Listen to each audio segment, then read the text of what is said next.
홍순례입니다. 홍순례 박사 꿈의 몽에서 실증 사례의 바탕을 둔 올바른 동영상을 올리도록 하겠습니다. 많은 성원 부탁드립니다. 이번 시간에는 소설 백년화, 새 여자의 납치와 예지적인 꿈의 세계를 다루고 있습니다. 제1장 하연 미림 희정과 주변 인물들. 2003년 10월 4일 토요일 오후 2시 푸르른 하늘에 흰 구름이 두둥실 떠 있는 가운데 가을 햇살이 밝게 빛나고 있었다.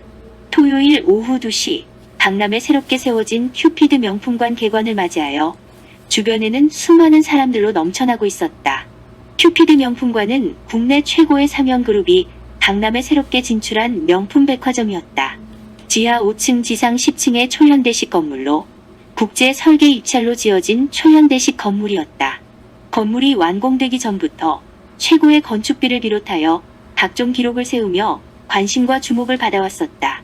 특히 자연 채광 시스템, 건물 내 자동 온도 조절, 각종 공연 및 회의나 행사의 진행을 완벽하게 지원할 수 있는 최첨단 방송 시스템을 갖추고 있었다. 특히 완벽한 주차 시스템은 놀라울 정도였다. 지하 5층의 완벽한 주차 시설은 주차관리요원에 의한 컴퓨터 제어 장치에 의해 차량 주차의 모든 것이 이루어지고 있었다. 고객은 1층 입구에 차를 세워두기만 하면 모든 것을 알아서 주차해주는 것은 물론 쇼핑을 마치고 나올 때에도 5분 안에 차량을 로비 앞에 대기시키는 것이었다. 시시각각으로 외벽이 무지개 빛으로 변하는 화려한 외관에다가 내부 일체가 고급 대리석으로 되어 있었다. 동서남북 사면에 각각 엘리베이터 시설이 갖추어져 있었으며 각 층마다 자연 채광 아래에서 대화를 나눌 수 있는 만남의 휴식 공간이 별도로 설치되어 있는 등 국내 최고의 최첨단 시설을 갖추고 있었다. 특히 백화점으로 들어가는 남문의 입구, 중앙은 거대한 원형의 돔으로 되어 있었다. 크고 작은 분수와 인공폭포의 기암괴석 사이로 곳곳에 다양한 진귀한 꽃들과 각종 열대 희귀식물을 배치하여 마치 신기한 환상의 나라에 온 이국적인 분위기를 자아내고 있었다. 큐피드 명품관 개관을 맞이하여 일주일 전부터 신문 및 TV 방송에서는 최근에 인기 절정으로 떠오르고 있는 신예톱 탤런트인 정하연을 내세운 대대적인 광고가 있었다. 또한 개관을 기념하여 사회각계의 지도층 및 고급 명사들을 주대상으로 큐피드 화살이 금박으로 박혀있는 은밀한 초청장이 보내졌다. 초청장을 받은 사람들은 타백화점에서 연매출 1억 원 이상을 구입하던 사람들과 고급 단독주택과 아파트 50평 이상에 거주하고 있는 사람들을 선별하여 뿌려진 것이었다. 이는 명품 백화점으로서 엄격한 회원제로 운영될 것임을 예고하고 있는 것이었다. 마침내 개관일인 오늘 토요일 오후 2시에 다채로운 기념행사가 열리고 있었다. 입구에는 여러 가지 경품 기념행사가 진행되고 있었으며 개관을 기념하는 도우미들의 현란한 댄스 공연과 유명 가수들의 초청 공연을 보고자 하는 수많은 군중들로 인해 미처 개장 기념행사가 시작되기도 전부터 사람들로 넘쳐나고 있었다. 더군다나 TV 드라마에서 인기 절정의 탤런트인 정하연이 개관 기념 방명록에 사인을 하고 패션쇼의 모델로 나선다는 소문에 정하연을 직접 보고자 수많은 사람들이 몰려든 까닭에 근처 일대의 교통이 2시간 전부터 마비될 정도였다. 하연 일행도 행사장의 시간에 맞추기 위해 일찍 출발하였지만 백화점으로 향하는 엄청난 차량으로 인해 길거리에서 옴짝달싹도 못할 수밖에 없었다. 다행히 하연을 알아본 교통경찰의 도움으로 간신히 시간에 맞추어 도착할 수 있었던 것이다. 정하연은 조선 숙종조의 인현왕후의 일대기를 극화한 미나리란 TV 연속극을 통해 혜성처럼 나타난 신인 연예인이었다. 그녀는 문남자들의 선망의 대상이었다. TV에서 그녀가 나오는 시간에는 거리의 차들도 한산할 뿐만 아니라 술집 상점 등이 아예 불을 끄고 손님을 받지 않을 정도였다. 사극 드라마가 방영된 이래로 초유의 일이었다. 그녀는 아름다우면서도 기품이 있는 얼굴로 특히 그녀의 함초롬한 눈은 보는 이로 하여금 마음을 설레게 하고 있었다. TV 화면에 그녀의 가녀린 목선을 따라 귀 밑에 솜털이 비춰질 때 그녀가 눈웃음을 칠 때마다 보조개가 들어가는 그녀의 얼굴이 화면에 잡힐 때면 많은 남성들로 하여금 탄성을 바라게 하였다. 심지어 신문 사회면에는 포장마차에서 술을 마시던 두 손님이 싸우다가 구속되는 일까지 보도하고 있었다. 싸움의 동기는 하연의 아름다운 미모에 대한 이견 때문이었다. 그랬다. 술집의 남성들 사이에서는 정하연의 매력 베스트 10이라고 하여 서로 순위를 매기는 내기까지 걸면서 그녀의 아름다움에 대해서 이야기하고는 하였다. 그녀는 단순한 미인이라기보다 고귀함이 넘쳐나는 얼굴로 그녀의 우아하면서도 단아한 얼굴은 문남자들의 시선을 TV에서 뗄 수 없게 만들었다. 그녀의 모습을 가까이서 한 번만이라도 본 남자들은 모두가 꿈꾸는 얼굴로 바라보는 정도였다. 그리하여 그녀를 보기 위하여 그녀가 있는 곳이라면 어디든지 쫓아다니는 광적인 팬들이 생겨나고 있었다. 느닷없이 그녀에게 달려드는 남자가 있는가 하면 그녀의 뒤를 하루 종일 따라다니는 파파라치가 생겨나기 시작했다. 그 무렵 회사원이었던 임민호도 그 중에 한 사람으로 하연의 아름다움에 빠진 나머지 심지어 직장까지 그만두고 하연을 따라다니고 있었기에 장차 파파라치로서 하연의 한밤의 충격적인 납치 현장을 목격하게 되는 일로 이루어졌던 것이었다. 이 무렵 하연 자신도 연예계에 데뷔하여 이름을 날리고서부터 누군가가 자신을 유혹의 구렁텅이에 빠뜨리거나 자신을 노리거나 엿보고 있다는 느낌을 강하게 받고 있었다. 그리하여 오늘날의 그녀가 있게 해준 노 회장과 동거하고 있다는 등의 음해성 이야기들이 떠돌거나 자신의 동정이 신문지상에 자주 알려지는 것에 대해서 극도의 불안감을 느끼고는 했다. 무언가 모를 불안감은 지난번 8월의 자선사업 디너파티 때부터 가시화되어 나타났다. 소년소녀 가장 돕기 디너파티에 그녀도 참석하기로 예정되어 있다는 보도가 나가자 여느 때보다도 수많은 사람들이 모여들었다. 그녀가 차에서 내리는 순간부터 많은 사진 기자와 사람들로 인해 간신히 입장할 정도였다. 디너파티에서도 모두가 그녀 모습을 가까이서 보려고 아우성이었다. 하연이 사람들과 이야기하다가 어느 순간 그녀는 누군가가 자신을 지켜보고 있다는 느낌을 받았다. 고개를 돌려보니 감색 정장 차림의 점잖은 모습이었지만 음흉한 눈빛으로 자신을 지켜보는 사나이가 있었다. 그의 눈빛 속에 무언가의 자신만만함, 먹이를 눈앞에 둔 맹수의 눈빛을 하연은 떠올렸던 것이다. 그녀는 연예계에 데뷔하고서부터는 이전과는 달리 불길한 꿈을 자주 꾸고 있었다. 하연은 여고생부터 두세 차례 꾸어왔던 화려한 단풍나무의 꿈 이외에는 평상시에는 꿈을 자주 꾸지 않고 있었던 것이다. 그러던 그녀가 연예계에 데뷔하면서부터 꿈을 자주 꾸는데 얼마 전부터의 꿈은 모두 한결같이 악몽에 가까운 꿈들이었던 것이다. 지난 8월의 자선사업 디너파티 이후에 오늘의 행사가 있기 보름여 전인 9월 중순 새벽 무렵에 그녀는 또다시 불길한 꿈을 꾸었던 것이다. 꿈속에서 하연은 몇몇의 일행들과 함께 산의 정상을 향하여 힘겹게 올라가고 있었다. 그러던 중에 어느 순간 자신도 모르게 미끄러져 떨어지다가 간신히 소나무인 듯한 나무에 매달려 있었다. 주변에서 등산객들이 지나가고 있었지만 도와달라는 소리가 입안에서만 맴돌 뿐 한마디 말도 할 수 없었다. 어느덧 나무 뿌리 밑에 구멍에서는 지네 같은 기다란 벌레가 하연의 몸을 타고 기어 올라오고 있었다.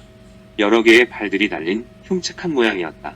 하연은 몸을 흔들어 벌레를 떼어내려고 하였지만 벌레는 집요하리만큼 붙어 있었다. 벌레의 입에서는 파리의 혓바닥처럼 끈끈한 혀로 더러운 액을 내뿜으면서 그녀의 몸을 핥으며 올라오고 있었다. 그녀의 땀이 배어든 가슴 부분에서 한동안 머물더니 다시 그녀의 얼굴로 입에 삼킬듯이 얼른거리며 달려드는 것이었다. 그녀의 의식이 가물가물해지는 순간이었다. 그때였다.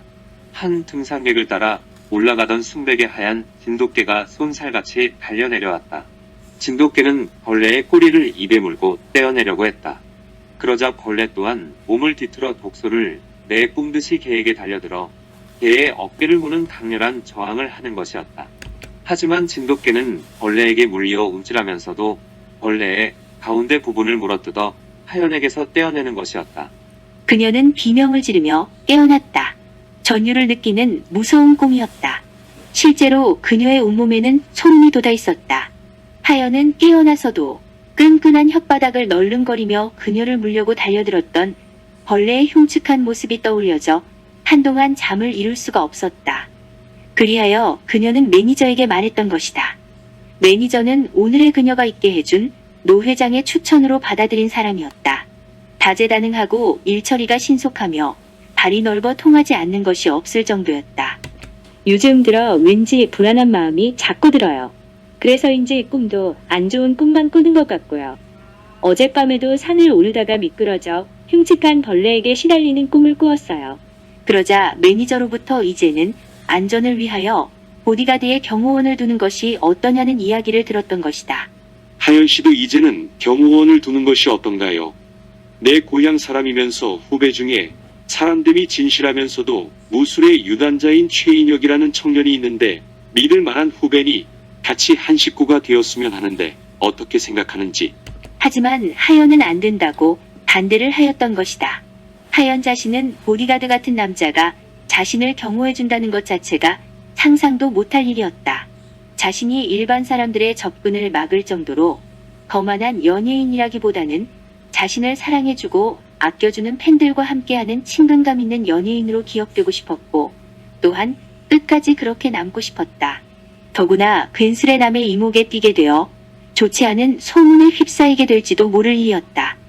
그러나 매니저는 하연 몰래 바로 그날 고향 후배에게 전화하는 것을 잊지 않았다. 그리하여 오늘 이곳으로 나오라고 해두었던 것이다.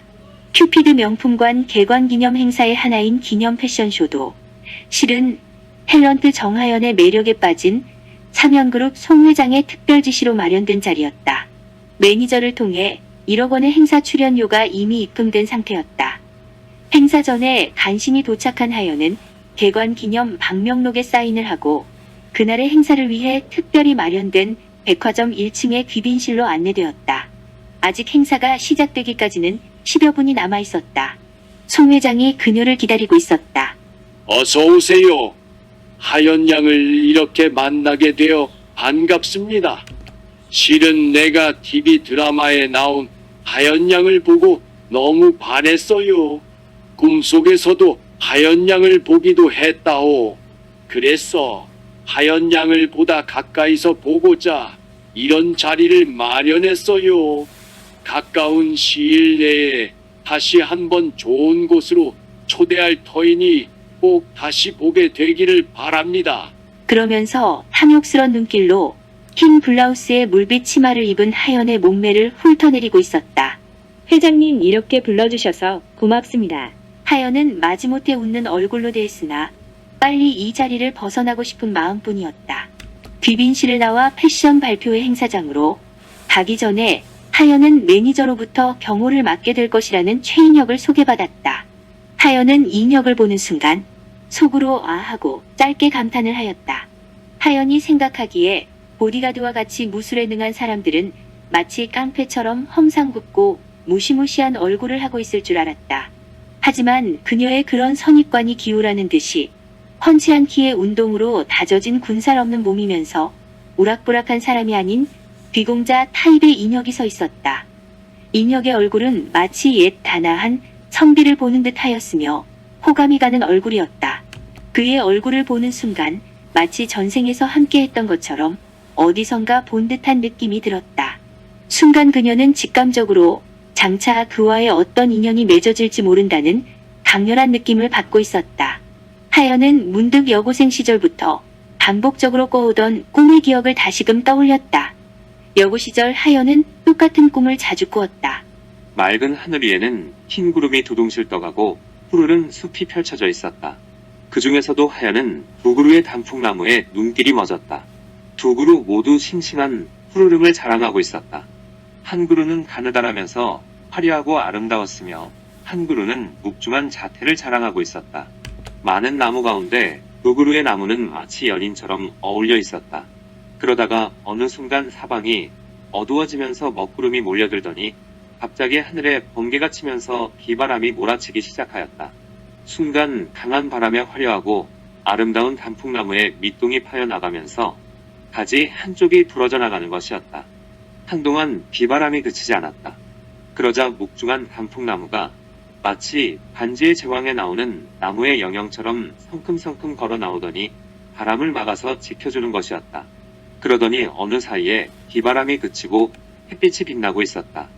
이어 화려하고 아름다운 나무의 밑동이 새로운 흙으로 채워지고 부러져 나간 가지에서 새로운 싹이 돋아나더니 이내 묵중한 나무에서 뻗어나온 가지와 합쳐져서 서로를 휘감으며 푸르름을 뽐내는 것이었다.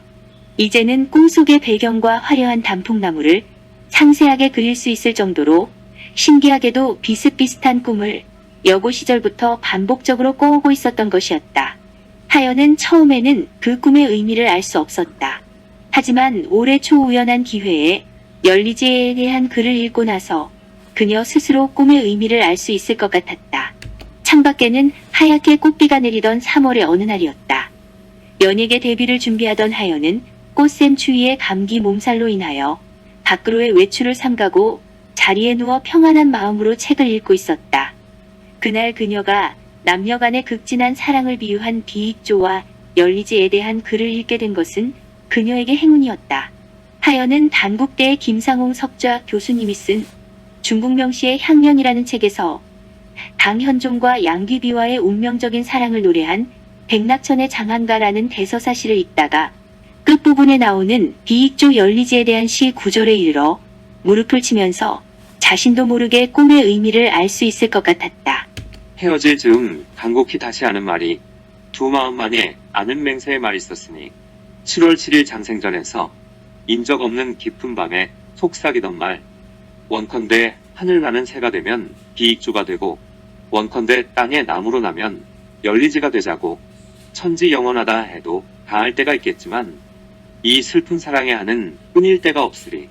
남녀의 지극한 사랑을 비유하는 비익조와 열리지가 인용된 식구였다. 암컷과 수컷의 눈과 날개가 하나씩이어서 짝을 짓지 아니하면 날지 못한다는 전설상의 새인 비익조. 두 나무의 가지가 서로 맞닿아서 결이 서로 통한 열리지에 대한 상세한 해설을 읽는 순간 그녀는 오랜 동안 품어왔던 꿈의 궁금증이 풀리는 것 같은 느낌이었다. 화려한 단풍나무가 자신을 상징적으로 보여주는 것으로 뿌리가 서로 다른 나무였지만 나뭇가지가 서로 결이 통하여 엉켜서 하나의 나무가 된 열리지처럼 여고 시절 때부터 자주 꿔오던 두 단풍나무의 꿈이 자신이 인연 맺을 사람과의 운명적인 만남의 길을 예지해주는 것으로 느껴오고 있는 터였다. 자, 계속 연재하도록 하겠습니다. 제가 유튜브 활동을 하고 있습니다. 홍순례 박사 꿈의 몽에서 실증 사례의 바탕을 둔 모든 동영상을 올리도록 하겠습니다. 홍순례 박사 꿈의 몽 사이트 및 유튜브에서 검색하시기 바랍니다. 많은 구독 신청 및 성원을 부탁드립니다. 감사합니다.